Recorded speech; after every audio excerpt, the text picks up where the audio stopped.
The Edo period of Japan was an era forged in steel, governed by an unyielding code of honor and stained with the blood of thousands who sought glory by the sword.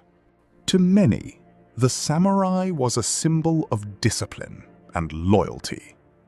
But to those who crossed paths with one specific man, the samurai was a force of pure, unpredictable terror. Imagine a warrior who walked into 61 life-or-death duels, facing the most elite masters of the realm, and emerged from every single one completely untouched by defeat. He did not fight for a lord. He did not fight for traditional notions of chivalry, and he openly mocked the rigid rules of his peers. His name was Miyamoto Musashi. For centuries, history has romanticized the sword saint, but the reality of Musashi's life is far darker, colder, and more brilliant than any legend. He was a master of psychological torture, a strategist who won his battles before his steel ever left the scabbard, and a philosopher who looked into the abyss of death and found perfect clarity. This is the complete, unfiltered chronicle of Japan's ultimate untamed beast. A man who broke the rules, defied human limitations, and rewrote the laws of combat forever. Before he was Musashi, he was Takezo, a wild, aggressive boy born in the volatile landscape of Harima province. Abandoned by his mother and raised under the brutal, abusive hand of his father, a martial artist named Munisai, Takezo grew up with a deep-seated rage. He spent his childhood roaming the dense, dark forests, living more like a wild animal than a human being.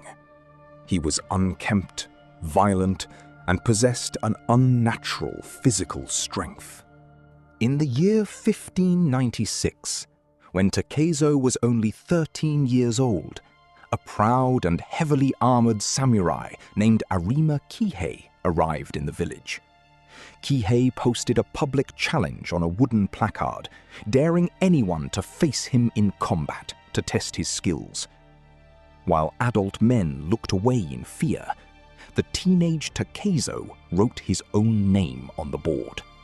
On the day of the duel, Kihei expected a formal bow from a child.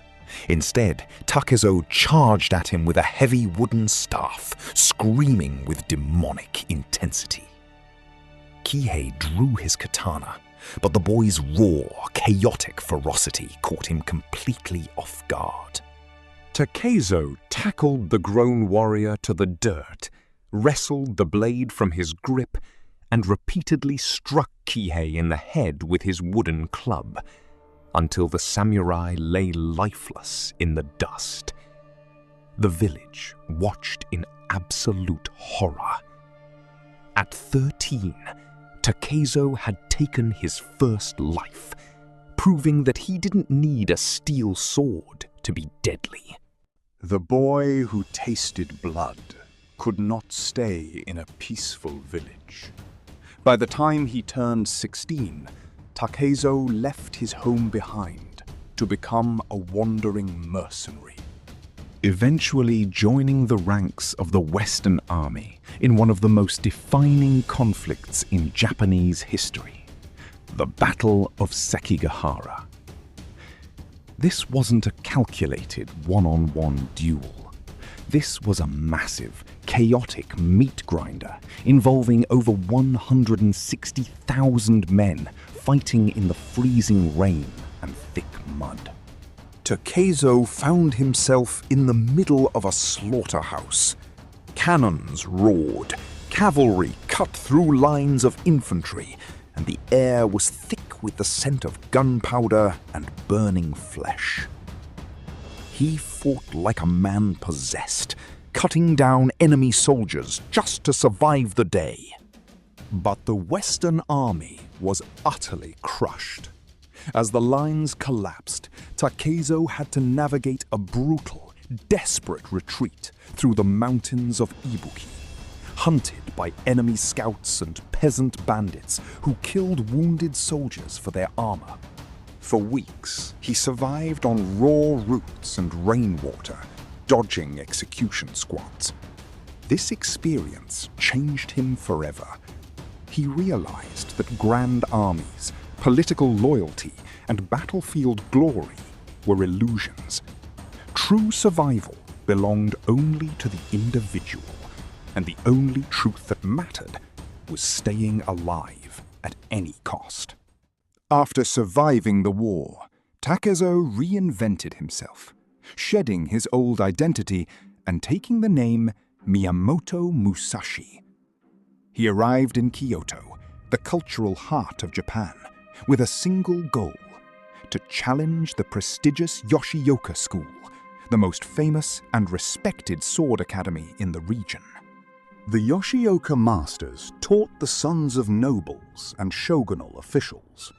Musashi, with his ragged clothes, unwashed body, and uncivilized manners, was viewed by them as an insult to the art of swordsmanship. Musashi challenged the head of the school, Yoshioka Seijuro.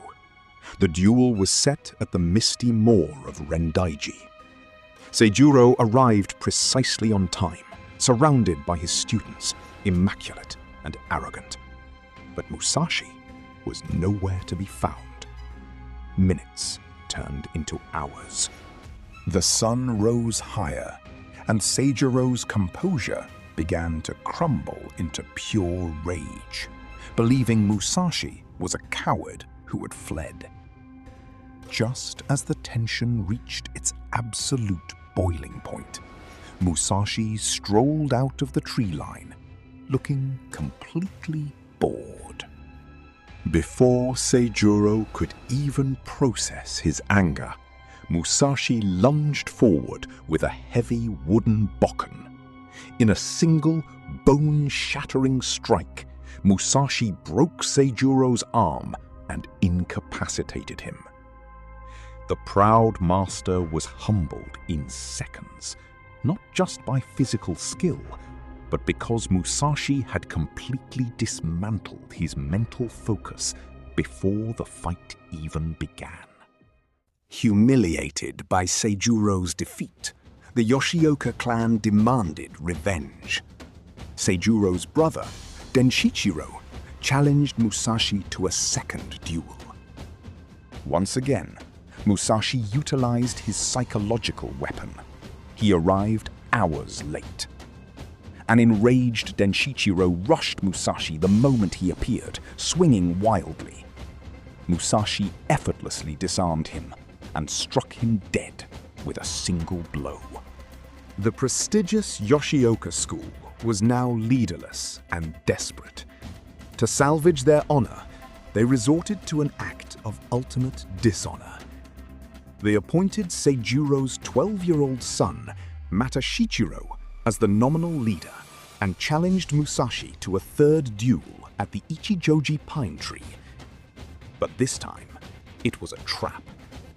The Yoshioka brought an entire army of over 100 students, archers and musketeers, hiding them in the shadows of the woods to ambush the lone wanderer.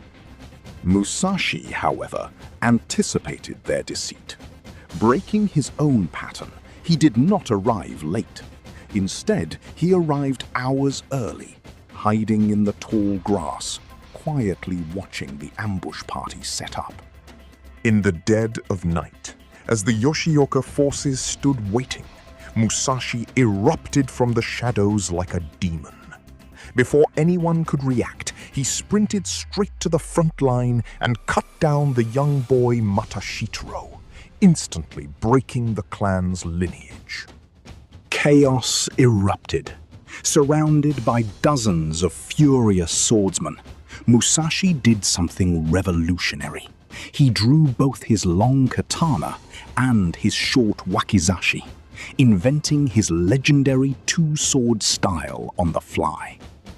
He cut a bloody path through the panicked crowd, using the enemy's own numbers against them in the narrow paths, and vanished into the darkness, leaving the greatest school in Kyoto in ruins.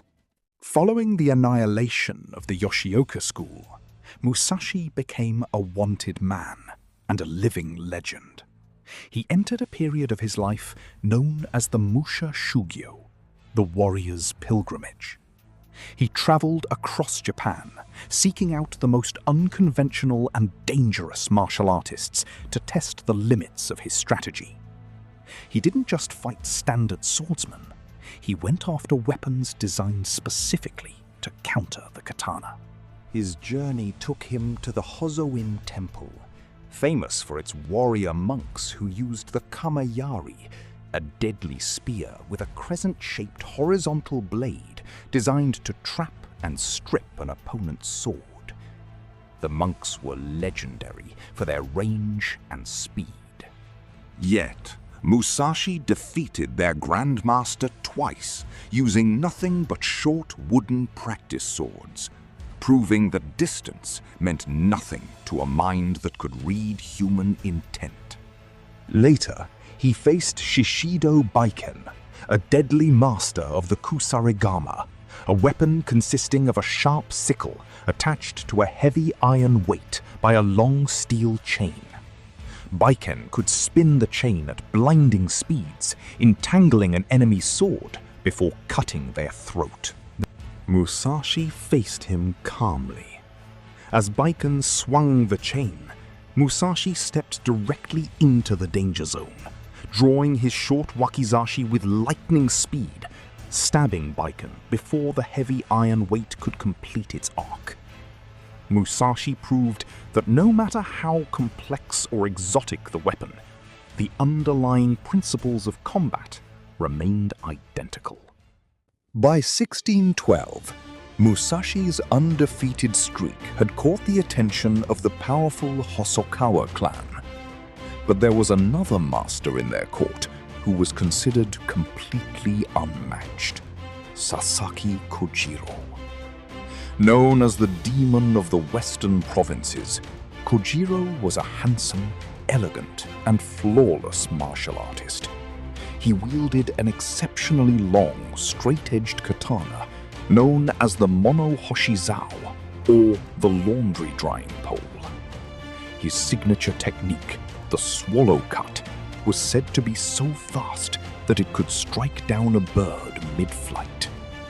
The ultimate duel was arranged on the remote, sandy shores of Ganryu Island. On the morning of the duel, thousands gathered on the mainland to watch history be made.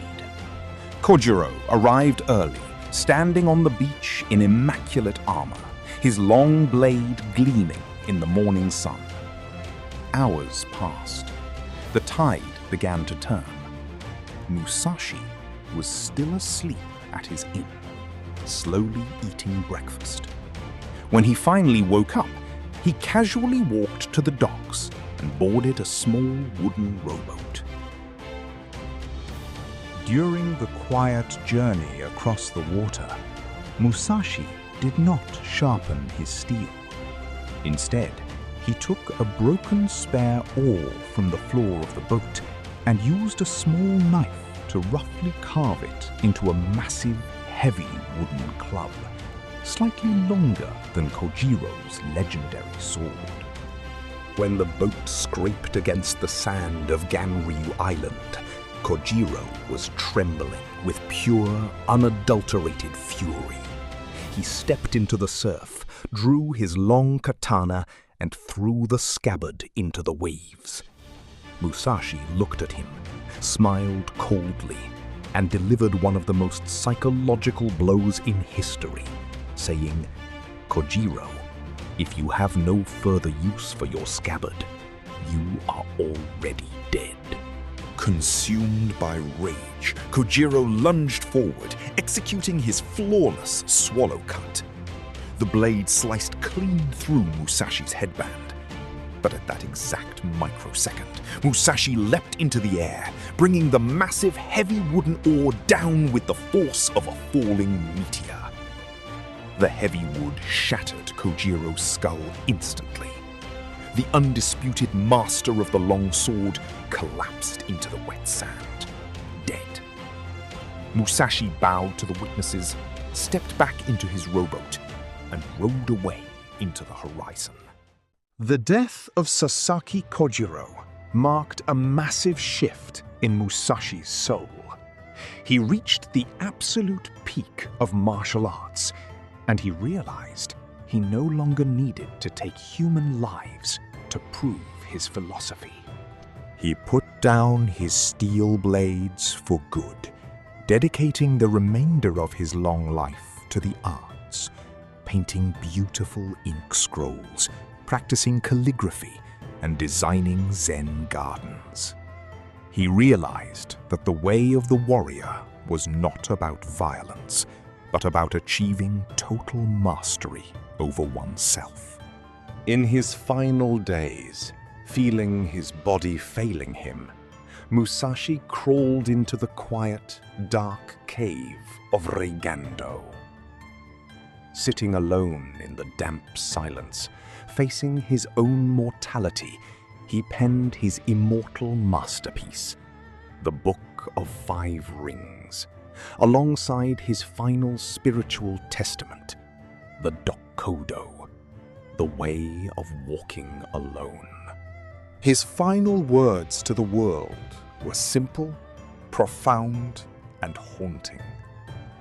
Do not look upon nothing outside of yourself, and think lightly of yourself and deeply of the world. 61 duels, 0 losses. Miyamoto Musashi passed away peacefully in May 1645. He left behind no riches, no land, and no children.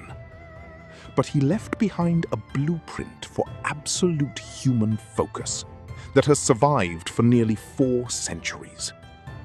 He proved that the ultimate weapon is not made of steel.